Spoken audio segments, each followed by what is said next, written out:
on today's episode of Cheating When Love Lies. Your marriage is in shambles, riddled with stories of affairs, cheating, drugs, alcohol, and mental illness. You and your spouse seek out a professional, someone who's going to guide you and help lead you and your marriage to solid ground. You trust this person and their guidance. Week after week, you and your spouse see them, believing that they're going to help you. How much can you trust and have faith in the people whom you hire to help your marriage or partnership in crisis? There are so many mental health care professionals that are heroes and saviors. But Brad, can all therapists be trusted? No, apparently not.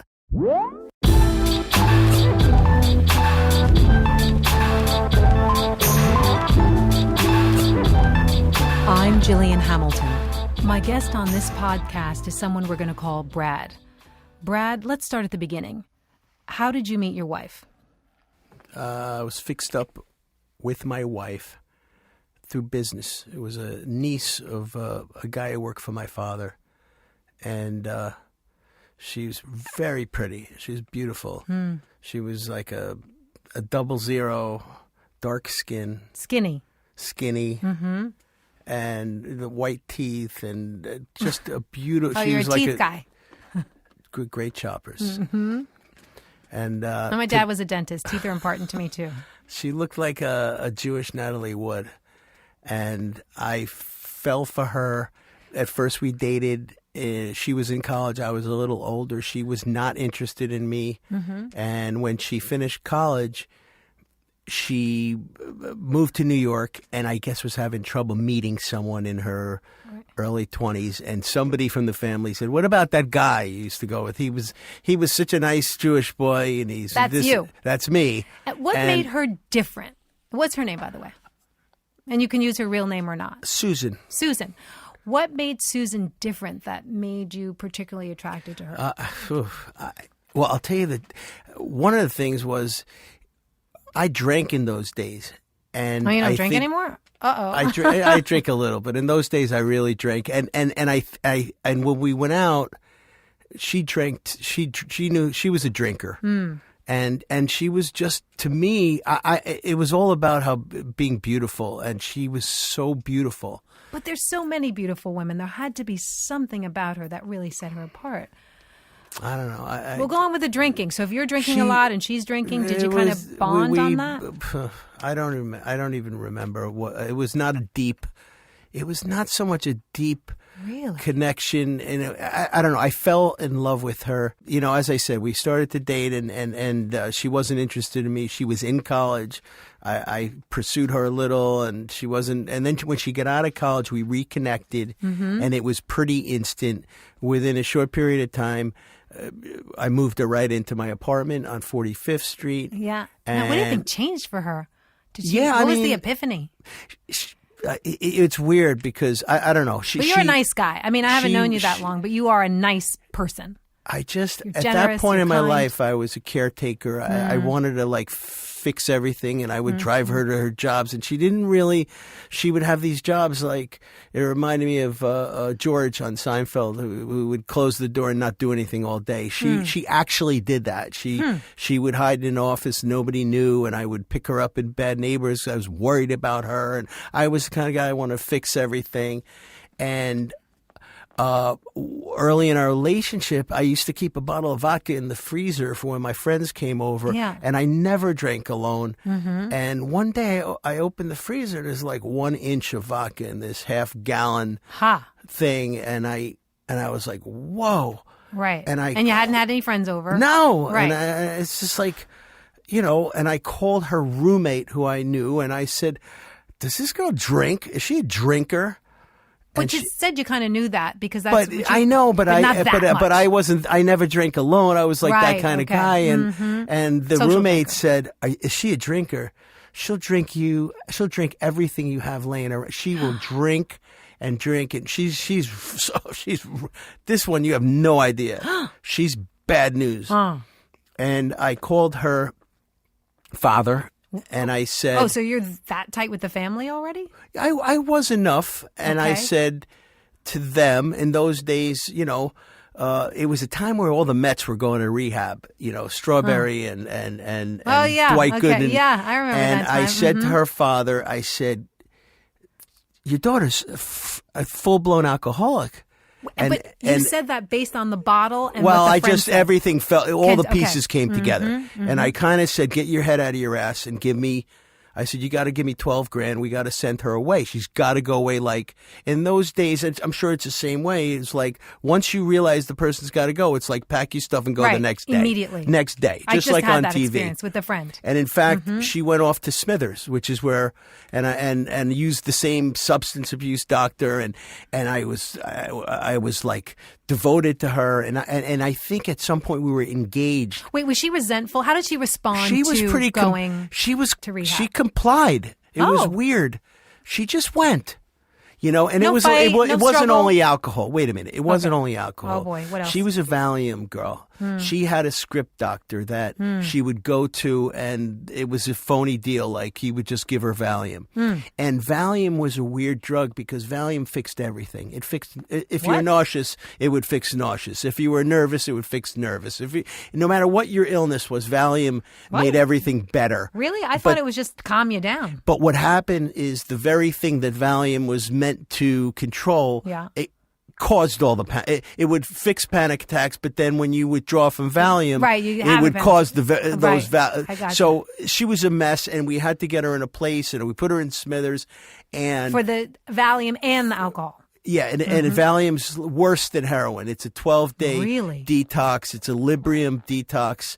And Worse than heroin? Are you exaggerating? It's a 12-day detox. Wow. Okay, I didn't know that. It goes in your bones. It's terrible. Oh my gosh. And I went to every family meeting, and I was involved, and she got out, and it was a year. And how long have you been with her at this point?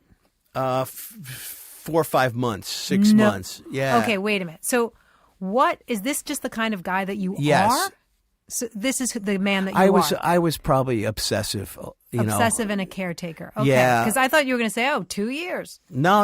And 4 to 5 months. And she got out of there, Yeah. and while she was in there, I took another apartment, and I waited for her to get out, and then she got out, and it was like every day, all day aftercare, and soon after, but she did the program, and she got clean, and she was my girl, and we planned the wedding, and I took the ring that I put on hold in a safe. Okay, now how many months are we now? Maybe it's a year and a half or something. Okay, so all we right. put off the deal was you stay clean for a year. And I'll marry you. and we'll get married. Okay. And I was unwavering. I never thought for a second I'm jumping ship. Did you date other people during this time? No. Or you were No. fully devoted to Susan? Fully devoted. Wow. Madly in love. Wow. Before I met her, I was dating two women, and as soon as I met her, they were gone the next day. It Yeah. was instant love. Wow. Yeah, I loved her. I Wow. loved every bit of her. She just knocked me out. But That's you all I can't can tell say you. why, 'cause I can't say why. You're saying the beauty, but I'm like one But she trait. wasn't Give me like one thing. she wasn't a deep person, but at the same time, she wasn't she could carry it off, and she had a nice way of speaking, and she was just beautiful the way she would stare off and smile, and she just had a way about her. But it wasn't like you're getting into deep conversations, Conversations, right. and I wasn't. What was I? I was Right. just a guy. I was just like a pretty nutty guy myself, and I Right. wasn't. So you just fell for it. You I'm can't not from explain why. Harvard or Right. whatever, so I just was nuts about her. Okay. So now a year's now passed, you're she getting gets a married. year, we get married, and that's and She's at clean the whole time? She's clean, and I'm now I'm like 29, and she's 27. Yeah. And at that point, I'm like, I just want to get a house, and we want to go for yogurt every night, and we want to make babies, and Yeah. this is going to be my life. The American dream come true. Oh, and we bought a little house in Bergen County, and so on, and everything's Honky-dory. she's not a screamer. She doesn't get excited about anything. She's very mellow. Wow. We don't fight a lot Wasn't or all that anything like Valium? that. But at the same time, I realized at some point I decided I don't want to be a caretaker anymore, and I realized that she's a terrible partner. I'm doing everything. I'm working I work from my day job, and I opened a restaurant downtown, and I was going to the restaurant at night, working till midnight. And so when you say everything, other than having your 2 jobs, I'm which is a waking lot. up in the middle of the night when the babies are crying, and with the children. I mean, it was wild. And grocery shopping, cooking, cleaning. I was the handyman. I did everything. At least and we had a live-in maid, and it was a whole. And at some point, after 3 or 4 years, now I go forward. I have newborn twins, and I have like a 4-year-old daughter. Yeah. And I'm 35, and it was like a halfway point in my life, and I said, it's like I don't want to spend the other half with this woman. She was just not a good partner. Not a partner. And she was a nice enough person. She would say, "Honey," but still clean. Yes, and she would say to me, "What can I help you with anything?" Because I would sometimes go crazy with so much, things I was involved with, and I would say, "Honey, do me a favor, just take all the bills and organize them. Right. And here's the checkbook, and just pay the bills." And then she'd ask me like 30 questions, and it was like, "It's okay, I'll just do it myself. I'll do it." It was okay. So she was incompetent. But at the same time, when I finally went in the kitchen, I said, "Honey, I'm not happy." She didn't freak out or fall on the floor and grab my pants and nothing. It was like, okay, let's talk about this. Okay. And we sat on the couch, and she said, well, Keela, who was the maid, said, you're going to still pick her up on Monday morning, and you'll bring her over. And I said, yes. And, and then you'll help with the homework. And you'll do that. And I said, yes. And so she wanted to make sure that you were still on task. She just wanted all the, yeah. Right. That you had your tasks. And I said, honey, as long as you don't limit my time with my children, yes, I'll give you. You don't have to worry about anything. Wow. And she was fine with that because she was a lazy person. Okay. She's like, you can have the children anytime you want, and, and so on. And how did that make you feel? Her response? It was fine. That's because I didn't really care about money is money, but I was very involved with my kids. But that she was so willing to hand over the kids. I was a little disappointed, and there's a part of me who was like, I wanted a little like. I didn't want her. That she was so easily relinquishing you and the children? It was very businesslike. And how did that make you feel? Well, I mean, addicts are not really connected to But you're telling me she wasn't an addict at this point? Well, yeah, she was an addict. She was in recovery. Okay. But she's an addict. Okay. So she was just kind of, I should rephrase that. She was an addict, but she was not using at the time. Right. So she's of clean state of mind, but telling you, go ahead, you take the kids. I don't know what I was. I was surprised. I wasn't disappointed because who wants a drama? But I didn't get a drama. And it was just like, I remember thinking, I'm going to get out of this thing. Okay. Because a lot of people in those days says, what are you, crazy? You got 3 kids. You can't go anywhere. What are you doing? And all of a sudden she's like, fine. It's okay. You could do this. You could do that. So do you leave? So what happens? So it's not like it is now where it's no fault. In those days, sometimes there was a trial. One person was involved with this. You had to look good in court. Right. So I sat with my father. I said, listen, it's not working out. And, and he said to me, well, go to marriage counseling. It'll look good. Okay. Before we get to the marriage counseling, so we've heard these very disfavorable things that Susan's done. What about you? What are you doing this whole time? Are you the pillar of what a husband should be? No, I was involved with someone at the end. I was. I met somebody. Only so you had an affair? Yes. With one person? One person at the end, maybe one other person. So it was 2 people, 2 affairs. People, yeah. But now when we spoke earlier, you told me about you told me a little bit about your wedding and honeymoon. Do you remember we talked about that? Yeah, it was a non-affair. It was a nothing. But let's just talk about that because that stuck with me. We went to Aruba. Yeah. My father won a trip at some charity thing, and I ended up going to Aruba we ended up going for our honeymoon. Right. It's actually for me. It's not a green island. It was not a great experience. It's not Barbados. It's not. Right. But this is the honeymoon. This is the honeymoon. It's in Aruba. Okay. We went and. I mean, you're getting at like I had a dirty massage on the honeymoon, which was not like a big deal. You had a dirty massage, so someone's jerking you off. Yes, a happy ending kind of thing. It has a successful ending. Yes. Okay, and so then after that, what did you do? You went back to the honeymoon suite and like, hey, honey, let's go play tennis. You go back. You go back and you go back. It's nothing.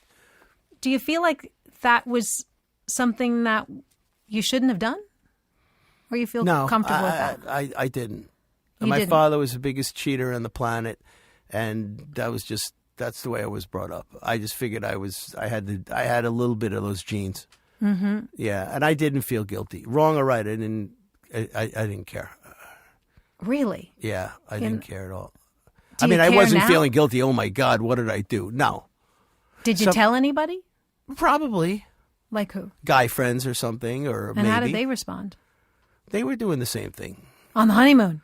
I don't know on the honeymoon, but I don't know. You just kind of got me when. Well, I think the honeymoon matters. Well, I mean, how would you feel if she was doing that on the honeymoon? I guess terrible. Yeah. Because at that time I was, madly in love. Well, do you think that maybe she was madly in love?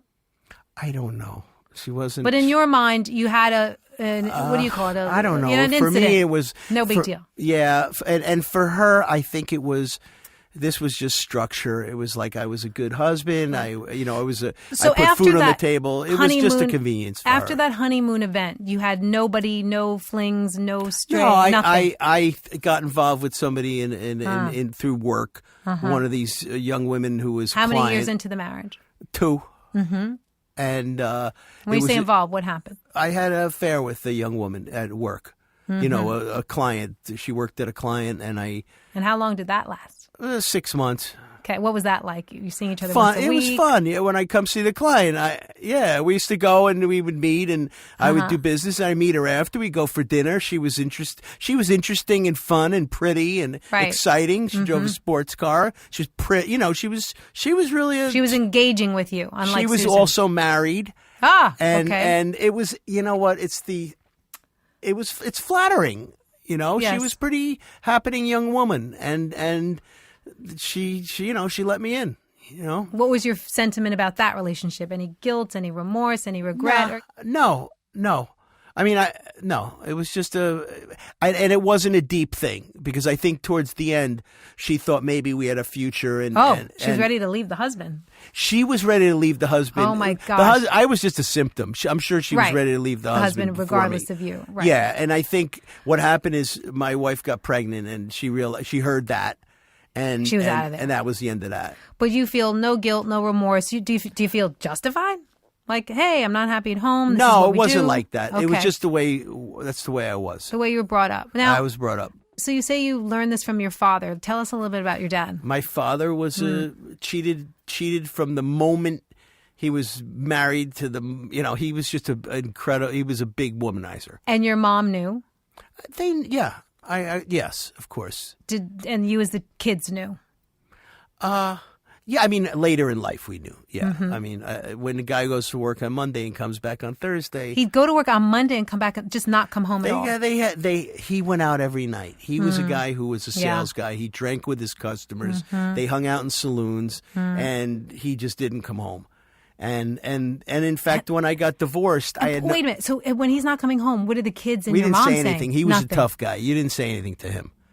Nobody said anything. Did you internalize any feelings like, well, where's Dad? What's going on? I don't remember. It was that you don't question Dad. Dad was a scary guy. Not like he beat us. He never did. But he was scary. He was like he was like a wise guy. Right. And as far as my mother knowing, in those days, the women, he had control over everything. They wouldn't go anywhere because women didn't go anywhere. They could hardly write a check. They had no control. They didn't know how much money, where the money was, where to get it. Job, yeah. You didn't go anywhere. You just looked the other way. Right. We went on vacation for 2 weeks. My father would come down the second week. Wow. That was just the way it was. Where was he the first week? With the girlfriend? With the girlfriend. Oh, God. He traveled with the girlfriend. He went to places. He went to. It was girlfriends on Friday, wives on Saturday. So when my father was 40, Yeah. in his prime in business, he had a big 40th bash with all the girlfriends, with all of his friends, and then the next night was the wives in my house. And they had to make believe they didn't see each other in a long time. But they had just been out together the night before. Come on. What are you, they're pretending at your house that they hadn't seen each other? That's like crazy. So it sounds like your dad and all of his friends, they all had girlfriends? They all had girlfriends. Oh, my, yeah. Well, I it's funny. I've heard twice in the past month about the girlfriends and the mistresses going to the wedding. I'm sure. To the wedding. And a lot of women like being mistresses. Some might say that sounds kind of misogynistic. Yeah. I mean, why would someone choose to be a mistress? I mean, it's true that you get all the fun and the sex without the responsibility of the family. But yeah, I mean, I knew a lot of women that they were serial mistresses. That's a whole other story. Let's go back to your dad, because I'm trying to understand maybe if it's something that you learned growing up. I mean, how can you seem so unaffected by having had affairs while you were with Susan? I don't remember feeling remorse. I remember how, the girl who I was involved with, I remember she would call. I'd go in the vegetable garden, squat down, have a conversation. It was just what we did. And that's what most of my friends were doing. And that's just the way it was. Okay, so then we've got you having your affairs. We've got Susan, who has her drug and alcohol abuse issues. But while we were married, she was not using. Okay. So towards the end, when I said to my dad, I said, we're meeting in some restaurant. I say, hey, Pop, I want to get divorced. I tell her the whole story. She doesn't do anything. So in your mind, it's not that you're having affairs that's the problem. It's you're leaving because Susan's not doing anything. She's not contributing. I'm doing everything. Right. Yeah. Okay. So he said to me, you got to make it look good. Your dad said. You got to go to marriage counseling. Marriage counseling. Why do you have to make it, quote, look good? Look good because for who? it's not like now where they don't care if you're screwing half the town. It doesn't matter. It's no fault now. In those days, I see what you're saying. Legally, in those days, you have to make it look good. people followed people. People got pictures of people. It was a whole court case. Sure. And it was relevant in those days. Yeah. And my father was older, so he was relating to when he was younger. Yeah. So he's like, you got to make this look good. So go to marriage counseling. Okay. Marriage, but just like now, most times marriage counseling never works. What? If a marriage is done. What? Wait a minute. Marriage counseling can totally work if the two people come prepared to do the work. The marriage counselor isn't a magician. You gotta help them by being totally forthright and honest. Right. And you gotta let the cat out of the bag. Yeah. Also, you do it so you say, look, we tried. Okay. So you're in marriage counseling. So I meet this guy in my psychiatrist, town. therapist. He is a marriage imago therapist. He teaches the course. Yeah. So tell me what Susan said to you. Susan says that sometimes I come home at night and I don't talk about this. Susan, is that really your feelings that he said? Okay. Oh, is he mirroring you properly? Right. Yes. That was his thing, you know. And he was very charming. He used to compliment my suits. We were very friendly. Was he the same age as you guys? A little older than me. Okay. A little Good older, looking? Jewish. Okay. He was all right. Believe me, nothing. He didn't do anything for you. No, it wasn't my type. So what happened was I realized. So you start going to this marriage. We start going together. How often? Marriage once a week or something. Once a week. Okay. And is she going willingly? Yes. Okay, so she grew up in a Jewish family with therapy, and therapy's that's like part of life, and that's not a big thing. That's how you solve issues. That's how we go. So you're both going willingly, and yes, absolutely, and we're giving it the try, and at some point, and it wasn't a big. It was amicable, even towards the end. It was amicable, and at some point, I said, "Listen, we both know we're going to get divorced," but I said, "This is a tough time." Continue to why don't you go to him?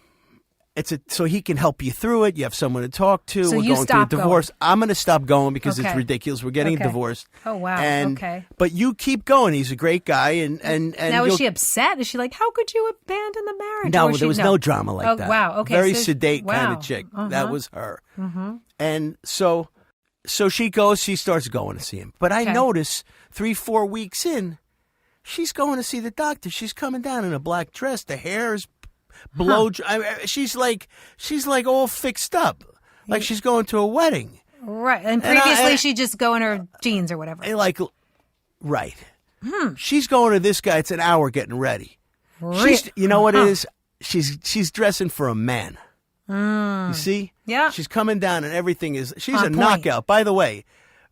Very beautiful young woman. She's a fast 28 at this point, all right? So she's coming down and I'm saying, hello, I'm on to you. To myself. So you're suspecting. Oh, please. Let's be articulated. What are you suspecting? I suspect something's going on with this doctor. Say it. She's getting a little too fixed up for this doctor.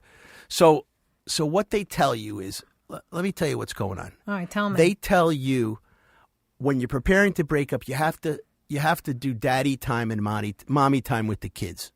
Okay. You go out with the kids, so they get used to being with you alone Right, and okay. her alone. Oh, I That's thought what you you were do. talking about daddy time with the therapist. I was like, oh my God. Okay. So I went to a family dinner one night, and Okay. we had an au pair in my house. Okay. And a young woman who I became very friendly with. Uh-oh. Don't tell me. Nothing ever went down. And got involved with her like that, but she was a nice woman. She ended up fixing me up with somebody. Okay. While I but was you sick. never stooped her. No, I never Okay. did. All right. And she's very pretty. But we go to a family dinner, and Mm-hmm. it's one of those things. We're driving home. It's 10 o'clock at night. The kids are out cold, Right. zonked in the back. Wait, you and Susan or just Me you? and the au pair. And the au pair. And the Aha. au pair. And the kids are sleeping in the back. We're heading home from New Okay. York or something. Yeah. And I say to geez. her, I'm scared. I say, I got to ask you something, and I don't want to put you in the middle, but you're home all day, and I know already, so you're not telling me something I don't know. Oh, God. But what about her, and say his name was Norman or whatever. Okay, right. I said, her and The Dr. So-and-so. Yeah. And she looks at me, and I think she nodded, like, yeah, totally. You know, like she let me know. And, Oh, God. and it was like I knew already. And it wasn't like I freaked out or something. My Was this calm too? I mean, Very calm, very calm. What a But family! I got- mean, you people are calm all the time. What does it take to shake you up? No, I shouldn't say that. Because I was very angry at the guy. I didn't At the care guy? At the guy. I didn't What about- really. I knew You weren't she angry was a at Susan? scoundrel. I knew she was a scoundrel. I didn't care about her. I'm telling you, I was really upset at the guy. It's weird, Brad. It's weird that you're mad at the marriage therapist only and not angry with your wife who's having sex with him. It's kind of strange, I gotta tell you. Maybe secretly I was upset at my wife, but at least Brad, in my I own don't get it. You're not upset with the woman that I you're really- spending it your wasn't life my- with, that have kids with. You're Yeah, supporting her and I don't know. encouraging her. Maybe it was an underlying thing, but it was really directed at the guy. In that moment, okay. Yeah, he was very friendly to me. He looked at he was schmoozing me. He was like, yeah, You were how friendly with him. Very friendly. What do you mean? Give me an example. I'd walk in. He said, oh, that's a great. I mean, he was an interesting guy. I liked him. Didn't you like your wife? He was a bright guy. Were you like playing golf after the sessions? No, Or, I mean, how friendly no. were you? But I enjoyed talking to him. He was intelligent. He was he was funny. He was Jewish. He was very much my type. Okay. You know, like he was a bright, interesting guy. So you liked him, but you weren't I liked him. friends. But then he's doing this. So Okay. anyway. Okay, so the au pair confirms. Yeah, let me let you go. She confirms it. And now I'm on to this guy. I want to get him. I don't appreciate it at all. I don't appreciate it. That's the understatement of the year. And so one of the things I did was one of my closest friends, his dad, this guy's dad was like a tech geek kind of guy. Right. He would record things in the basement. He knew from wires and things. Yeah. And we were very close. I was always at this house, and I said to him, Alan, you know, I tell him what's going on, and I said, I want to record. Right, you want to nab I it. want to record them or whatever. Right, yes. How do you do it? He says, first of all, I can show you how to do it, and I'll give you everything you need. Right. But you're going to hear things you don't want to hear. Yeah. I just want to tell you. Yeah. It gets ugly. It gets ugly. It's Ugly. like, and so he gives me like that little cassette recorder that Oh my God, everyone yes, had. this is way back then, That yeah. $20 Radio Shack thing Yes. with the cassette. Right. And he says, well, in those days, it was all landlines, and you Right. go in the garage, and you have the phone line stapled to the garage. Right. So he says, you cut the wire here, you connect it there. You cut the wire here, you connect it there. Right, you got the when the little phone tape rings, it going was like around. Mission Impossible. The tape starts. Oh, man. Really? Oh, That's the man. way it worked. Yeah. And she never went in the garage in her No. fucking life. Right, You know? And so I plug the thing, I stuff it under something. You did it yourself. I go to work. Wow. Yeah, it was a 2-second thing. Okay. And I was into that stuff, stereos and stuff like that. That was nothing really much. And I come home from work that night. Yeah. And she's making dinner or something. And I go in the garage. I take the tape. I must have had in those days probably a Walkman or something. God. I plug the fucking thing in, and it's like, I mean, it took 2 seconds. Day one, it's like, oh, honey, I'm laying next to him, but I wish I was with you, but I can't wait to see your body again. All this sort of stuff. Oh, yeah. And what's he saying? And he's same thing. Your body's amazing, and I'm with my wife, but I wish it was you. Oh, he's and- married too. Oh, that's a whole other story. All right. Oh, yeah. Oh, and I knew, by the way, he shared stuff about his wife. With you. His wife was older. I guess now it's coming back that she had like a miracle baby. She was in her late 40s. Right. Or mid 40s, and they had a son. And he had a house in Southampton, and they went on the weekend. So I knew a little bit about. Because you were saying you were friends. I'm like, I don't know. But I'm not he seeing the shared friendship. Okay, he shared you're sharing those kind of information. things to me. Got it. Okay. I think his wife was older than him or whatever, but it was what they would call in those days a miracle baby. You know? I think they still say that. They still say that, right? So they're both anyway, nice. So I have now. What do you do? Susan's upstairs in the kitchen making dinner. I don't say a word to her. No, of course not. Nothing. Oh, God, nothing. I go in, I eat dinner like normal. No. Hello. Okay. Hug the kids. What are you thinking? What's going through your? Well, I'm gonna get the guy. Okay. You're still not mad at Susan after hearing, "Oh, I love you." I don't give a shit, really. Oh, and I hear my mother-in-law talking to her, who I never got along. When is he leaving? Did he leave yet, that asshole? You know, like I hear the Wicked Witch of the West talking about me, too. Right. Now, but she doesn't like you because you had affairs. She doesn't like you because she hates all men. Oh, okay. But that's another podcast. but anyway, so you go now upstairs, you have dinner. I have to say, I admire you because, I would have been screaming, yelling. I would have had to try and rip her face off. Something. Anything. But not silent. So, okay. So you got a couple of things you do here. In those days, you hire a private. You have these retired FBI guys. They're like cops. They're retired. Yeah. Now they did their 20 years. Now they're private detectives. Okay. So you look into whoever I looked into, some family friend. I get a guy who's, textbook. He looks. If you saw him down the street, you say, "This is a fucking cop." Right. 2 seconds. Right. Uh-huh. And there's a certain we meet at some diner. He tells me how it works. I come into your. I first of all check in with the local police department in your little town in Jersey. I tell them I'm working for this family. I'm going to be on this street. I don't want anybody to get alarmed. Right. I'm going to be here. It's such and such an hour. It's going to cost. So this is a small town, though. So now the police are up in your biz. Yeah. Okay. Yeah. Okay. So. It's going to cost you $3,000 to $4,000, but we check if this man's here. We check the tires. If it goes backwards, we know he slept the night. If he just came in, they have a whole thing, and it's admissible in court. Okay, so you're doing this because you've nabbed her. I want to get the guy. You want to get the guy. So you got to prove that he's. You have to need that he's like, what is he doing in my house? Yes, it's not kosher what he's doing, and they conclusively make something that's admissible in a civil trial, a malpractice trial. Now this is about malpractice. Okay, so you're going after this guy for malpractice. Absolutely. Okay. He's being paid to repair my marriage, yes. and he's having sex with my wife. Oh. This is like, it's the ultimate. It's the ultimate betrayal. And in the same way that a divorce attorney can be disbarred. Yes, for dating. Because a woman is vulnerable. She's now, whether she liked me or loved me or hated me, I'm paying the bills, and now all of a sudden she's alone, and here's this lawyer who's going to get her money, or is this? Right. These are people that are really. It's like duck soup for them. Right. It's so easy for them, and that's why lawyers aren't allowed to go out, have affairs with their clients. They can be disbarred for it.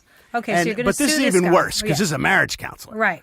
Okay, so I'm going to prove it. And I'm telling, meanwhile, I got my divorce lawyers involved with this. I have regular divorce lawyers who are saying to me, do you want to get cameras in the bedroom? I'm like, no, it's okay. Oof, they want to, oh my God. Like lawyers are pit bulls. Yeah. They want to get it graphic, you know? Yes. They want the whole. So you just want enough to prove your civil case. Like, I'm good. I don't need to watch the guy, you know? Right. So now you got, so you're implying that he had sex with your wife in your room in your house. He was in the house as soon as. What happened was the first night I hired the FBI guy. I'm going to my mother's for the weekend. My mother lives in New York. I'm gonna you're having daddy time. I'm gonna go. Okay, I'm leaving. You know, and you walk out with the kids. Meanwhile, I know the guy's pulling up. My kids are little. They don't know what's going on. This guy says, I'm here an hour. He just drove in. The FBI guy who's watching your house saw you leave and him drive in. He's in the driveway. He's in the house. How soon after you left? 40 minutes. No. I mean, he instantly. And then one night his car died. The guy was laughing with me. He took your jumper cables. He used your jumper cables. Oh, gosh. He jumped his car. He's in the living room. So what do you need in the file?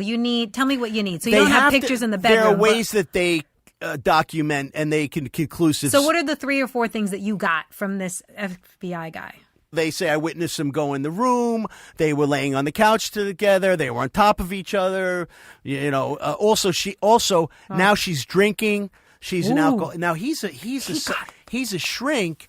And he knows she has this problem. And she's already been in 2 rehabs. And he knows this. He knows this. So he's this is egregious, right? He's over the top. Yeah. Okay. It's egregious. But you know what? You got it. It's the pussy power. It takes them down. It takes them all down. Yeah. They say it pulls a battleship. So the other. So you got your little file together. Got my file together. You're good to go. What do you do? No, but then I get a malpractice lawyer. Okay. And you go in the office, and all malpractice guys have pictures of the cases they won. Okay. The one that's in the Daily News. Yes. This one, that. Yeah. And we go through meetings, and I go downtown. And he was in Wall Street, and we go out to dinner, and he's like a close friend, so he's giving me special care, and it's like a $200,000 thing. It's what do you mean? You're going after the doctor? It's not like they you had surgery and you died, and there's a scalpel inside of you, and it's $10 million. Right. It's worth about $200,000. Is what you're suing this guy for? That's what you're going to get from something like this, because we got him cold. Right. It's an easy case. Okay. I'm going to ruin him. Right. I'm going to take $200,000, whatever. Right. And but you're quite successful at this time. So for you, $200,000. Yeah, my father was making a lot of money. Right. Money was not, big. We had plenty of money in those days. Okay. Mm-hmm. Did you tell anybody what your wife was doing while this was going on? Oh, sure. You were open about it, not just your team. In elevators, people I didn't even know. No, but I would. You were open about it. I'm that way. Really? I didn't notice. I spoke about it. Okay. I was very.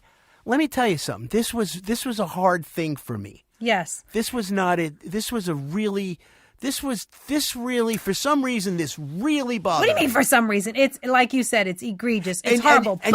But Brad, I'm going to go back to the question I asked you earlier. Are you still feeling like, well, okay, it's particularly awful because it's the shrink, but hey, I had a couple affairs my damn self. Is that coming into play? Are you ever feeling that at any point? No, I can't say Come on, I did. why not? I don't know. Good question. I'll let you know if I ever figure it out. It really was about me and this guy. It was a guy thing. It was nothing to do with her. Very little to do with her. So it's not about the affair. It's about the way this man It's the guy. treated you. Interesting. Okay. I was working on a Saturday, and I didn't typically work on Saturday. I get a call from him. Meanwhile, the guy's following her that day. She's going into a session on a Saturday. She's with the guy. And he calls, and he's sitting outside the office saying she's up there with him in the office. For some reason, she still went to the office. Right. And I get a call, and I know she's in with him. And he says to me, January, I have 8 unpaid bills. You owe me $1,522. And I'm like, I remember laughing. Like, it was so funny. It was like, the audacity. And I'm schmoozing this guy because my FBI guy's outside your office, you fuckface. Right. Like you have no idea you're about to go down. Please, big time. Yes. Yeah. So. But that must have hurt you. I want you to say that you were hurt. Yes. Come on. Yes. Not her. Yes, her. All right, her. I really wasn't. Come on. I didn't care. Your wife is in the office. I did not care. Doing it with the shrink who's calling you for unpaid bills. Yeah. I don't believe it. I do not believe it doesn't hurt you at all. Confess yourself. You know it hurts. I just remember being angry at the guy. I wanted nothing to do with her. All right. Okay. And I think I was involved with someone at that point. Oh, no wonder you don't care. I had a beautiful girlfriend at that time. Why didn't you say that before? I guess that might have something to do with it. Oh, you think? But I remember at some point. Wait, I'm going to offer this up, Brad. Yes. Maybe that's why you didn't feel such betrayal with her, because you're doing the same goddamn thing. I was infatuated with someone else. But you're doing the same thing. Yeah. Other than the fact that he's the doctor, and I totally support what you're saying about malpractice and suing the guy. Eye for an eye. Right. Continue. There's nothing eye for an eye. I met somebody. So did she. Yeah. Okay. Fine. Then what? I have a chance meeting with a friend he's a cop. Okay. Actually from Fort Lee. You know good people. I got to hang with you. He's a detective and a very reputable, interesting, kind of an intense, I remember him being high up in the police force. Yes. Smart guy. Yes. And I sit down with, I remember his name exactly. And don't say it, though. And I won't say okay. it. But he said to me, listen, obviously you got this guy cold, but I want you to know this is a small town. You're going to be it's a good chance it could make a local paper, and it's going to come out. And I had little children. They were 6 and 4 or whatever, or something like that. Yeah. And I didn't need his money.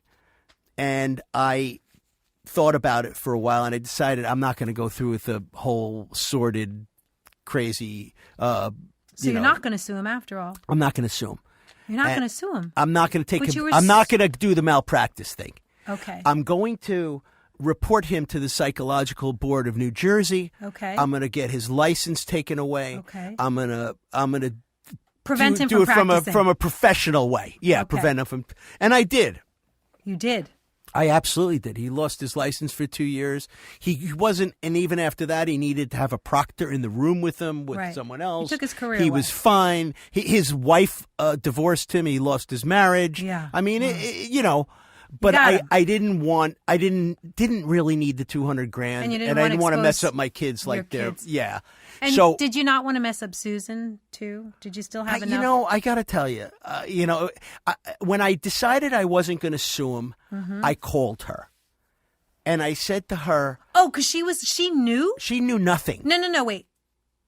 Did she know that you were going after this guy No, for malpractice? nothing. No. So she was in the dark nothing. the whole She's, time. Okay. She's having sex with this guy. Yeah, okay, she knows that's what I'm nothing. thinking. She's Okay. involved with this guy. That's what I'm thinking. So I decide I'm not going to pursue him that Okay, way. And I call her and I said, listen, I I know got to everything. talk to you about something. Okay. I know about this guy. Right. She starts to deny it. I said, honey, don't waste your breath. Right. Tuesday, he came over. Yeah. You sucked his cock in the living room. Oof. Thursday, he used my jumper cables. Which was much more offensive than the blowjob, I'm sure. His car got stuck. I said, do you want me to go on? Do you need me to go on? She says, no. Like he used My jumper cable, which is whatever. And I said, How listen, could you? our marriage is over, but Yeah. this guy's not supposed to do that. No. It's not supposed to do that. I'm paying this guy. You understand? I'm paying him every week, and you're doing this thing with him. That's a no-no. It's bad. But I found out that these kinds of things make the newspaper. I don't want everybody in the world to know that you're doing this. You're my kid's mother. Yes. And I'm going to do got lucky something. with I'm going you. to do something very quietly. Okay. I'm going to go after his license. Right. I said it's maybe $100,000, $200,000. I don't need his money. I don't care about his money. She says, "What do you mean you don't care about his money?" I said, "It's not. It's just money. Right. This is personal. Right. It's not about money. This is personal."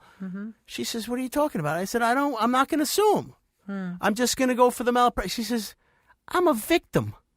Let's do it together. We can both sue him. I'm the victim. Let's get his money." She's going to turncoat the guy. 2 seconds. Turncoat the guy. That was her, Do you think she meant it? Well, I found out later that she somehow shook him down and got 15 or 20,000. How? She got a lawyer and she went after him civilly or whatever. Right. And I heard that he had to pay her. But yeah, it was. What made her turncoat like that on a dime? I don't know. Whatever. She was Oh cold. my God. She was cold. Yeah, she was. You didn't go for that plan, did you? With no. No, Okay. no. All right. It was Just like, asking. forget it. That's my job. I ended Okay. up doing it with the New Jersey Psychological Board, Right. and as I said, and it did ruin his life. He lost his marriage. And Yeah. I suppose there wasn't much going on in that marriage, and Well, there was for his wife, probably. she was I forget what her profession was. I remember she was a bright, successful Right. woman who I never met, but I do remember after some Jewish holiday or something, Yeah. I get a call from my now ex-wife, and she is hysterical crying because the guy's wife had just called her and threatened to burn the house down or something terrible like that. Whoa. And she was hysterical. She thought this woman was going to come and kill her. It was the Really? wife of the shrink. Yes, I understand. And somehow I got her number. But this Maybe this is a long time after. it's the like a year and a half or something. That's a long time. Yeah, you think if yeah. she's going to burn it down, she'd burn it down. She had now, he's in a gone. moment. She had divorced him. Good for her. And I somehow got her number. Maybe she was listed. I don't know how.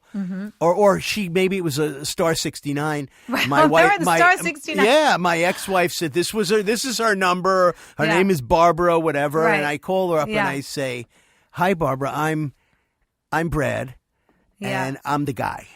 And I give it a whole story. Yeah. And I said, "You sound like a nice Jewish lady." Yeah. I said, "My wife's a piece of shit." And, Yeah. I said, "But your husband, he's supposed to be the marriage counselor." Right. And I said, it's funny. I'm angry at your husband. You're angry at my ex-wife. Right.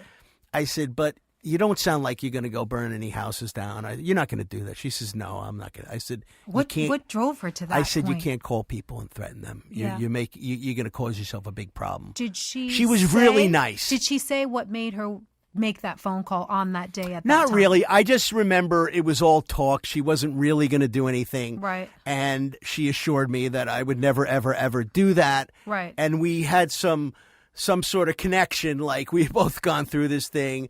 And I said, Some "Listen, sort of connection, yeah, like very I obvious said, one, listen, yes. you take care of yourself. This is a real shitty thing that you went through. I'm Happened. sorry you went through it. I'm sorry he did that to you. And what can I tell you? The best of luck and good luck. And don't call her anymore. And Right. don't harass people." And she's, "I never do it again." I said, "I know you won't." And that was the end of that.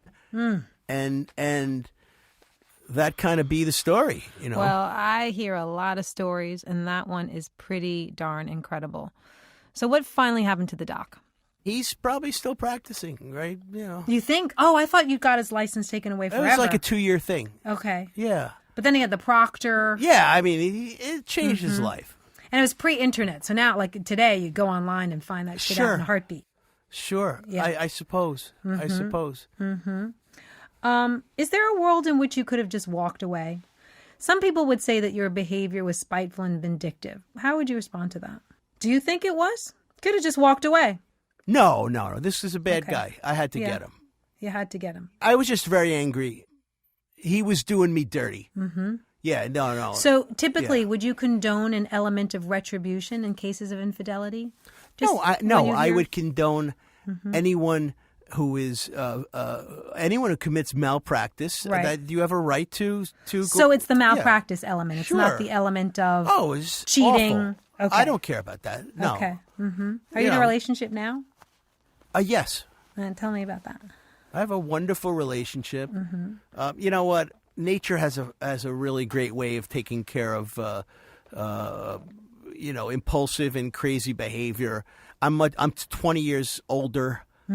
I don't have that. I don't You're have. faithful? I don't have nearly the libido I had 20 years ago. And now I sit in a bar by myself, and if I meet someone really pretty, I talk about my wonderful girlfriend at home. Because you just lose that predatory type thing or whatever. Insecurity. You lose it because you lose the insecurity, or you think it's a change in libido? What? Yes, I think it's a change in libido. You went from a guy who's having affairs on a pretty consistent basis with a background of a father who had lots of affairs. Yeah. You grew up in the culture, and now you're at a certain age. How oldish are you? I'm 59. Okay, so you're 59, and suddenly you're sitting alone in a barn. Like, how do you go from one extreme to the other? No, I'm just saying I could be having a cocktail, and I was a couple of weeks ago. I was in a very nice restaurant by myself, and my girlfriend was working in Somewhere else. nearby, and a very attractive woman can't get a seat at the bar, and I Right. said, I'm not using the seat next to me. And we had a great talk. And within 5 minutes, I was showing her pictures of my girlfriend. And I never would have done that 20 years ago. She was very pretty. And it's not because hopefully I've evolved. But honestly, I think it's nature. And I think it's just The change in libido. Yeah, I agree with I you. think I totally support you. God is Right. weird how he has us wired, and men, there's a big drop off. There's it happens at like big drop-off. 56, 57. Yes. Yeah, there's a change. They're Right. not as And it doesn't feel bad. It feels good to think with. It sounds like a nightmare to me. Yeah, from your perspective, yes. But I'm just saying that it's wonderful to speak. It's wonderful to act from the brain between the brain between your ears. It is. It is. And it's not. Again, it's not a. You don't miss the feeling that you had as a younger it's man. stupid and tedious, and you're hiding in vegetable gardens in the backyard, Right, and, yeah. and back of cars, and it's ridiculous. Right. I mean, now, so when this change happened, how old are you? 59. When did the change happen? Like, when would you say? The last few years. Once you hit your mid-50s, you're done. You're done being a big... And do you realize it and then seek the woman to be peaceful and calm with it? Or, which is first, the chicken or the egg? Or do you find the woman and then say, you know what? Now I'm ready to be peaceful and calm. Yeah, it's not a conscious thing. It's that you just don't have that. You don't feel that. You don't go into that mode, right, where you're going to play games at a bar, right, and make believe there's nobody at home that you're in love with, right. And I mean, I'm in, and I must say, I feel so good now. I feel so proud of myself. You're proud of I was so You're proud great. of yourself because, and you almost think like, wow, you're proud of yourself because I'm not that jerk. I'm not acting like... I'm still that jerk, but I'm not acting like that jerk. I'm not acting I like it. how you say that. It's still I inside. just said I you haven't don't- become yes. virtuous. I'm just not as horny as I was. It's just not I'm as virile 70% as I less was, right. horny. Yeah. 70% less. Yes. Like all guys in their late. But you know what? 70% less. But you know what? There are people like Strauss-Kahn that are 67 and they're addicts. Right. That's a whole different world. Yes. Bill Clinton was, Right. flying on airplanes with, naked people running around. That's But different. no, you're right. Typically, there's a drop Typically, off. it's such, And you feel relieved. relieved. And you're proud of yourself. I'm proud of myself, but I mean, it's nice. It's nice that I'm not a total jerk, So you have daughters and sons. A daughter and two sons and a daughter. Yeah. What do you tell your sons as men? I don't do that. You don't talk to them about? No, we talk about everything. We're really close. Mm-hmm. They're good guys. Mm-hmm. Do they behave like how you did? Nothing like that. Mm-hmm. None of them are. Mm-hmm. They're not. I'm really proud of that, too. And my son, one of my sons, is in a position, he manages people, and he's around a lot of women. He's around a lot of young women, and Yeah. he's just not that way. And I'm extremely proud that... You keep using this word proud. Right. I'm proud of myself now. I'm proud of my sons. Are you ashamed of the way you behaved in the past? Yeah, I would say that I'm not proud of if you're cheating or if you're running around and cheating. Are you ashamed of the way you behaved in the past? No. I'm not, and I don't know why, but it was just... But you're not proud? No, I was insecure, and I needed that validation, God. It made me feel good, Yeah, I hear that one. and someone digs you enough to do that. I wasn't like Paul Newman or anything. I was a normal looking guy, and I only went with really pretty, really... Tens. Yeah, not tens, but they were beautiful, very, very pretty. Yeah. And if someone thought enough to give me a shake, that was, it meant a lot for my, insecurity or whatever. It did, and I. Why do you think you were so? And it insecure? was exciting. Why do you think you were insecure? Insecure about what? Because you sound like you were successful. I was shy. You got a great personality. I was shy with women. Okay. I was very shy. Okay. I wasn't a guy who walked in and picked up girl. I mean, Right. I didn't do that. Okay. I wasn't like that. What a story. Yeah. What a story. All true. I bet Can you we got- name names? I want to give names out. Here, no, I don't. Oh my God. I mean, it's up to you. No, rock no. on. No, but I don't think No. it's in the best interest for your No. children, for other relatives who don't want to be involved. No. Yeah, I don't think it's a good Probably idea. a 68-year-old guy now. All right. Let him live and be well. Yeah. Thanks, Brad, for coming in, Brad. You're was not really fun. Brad. It was fun. Thank you. Thank you.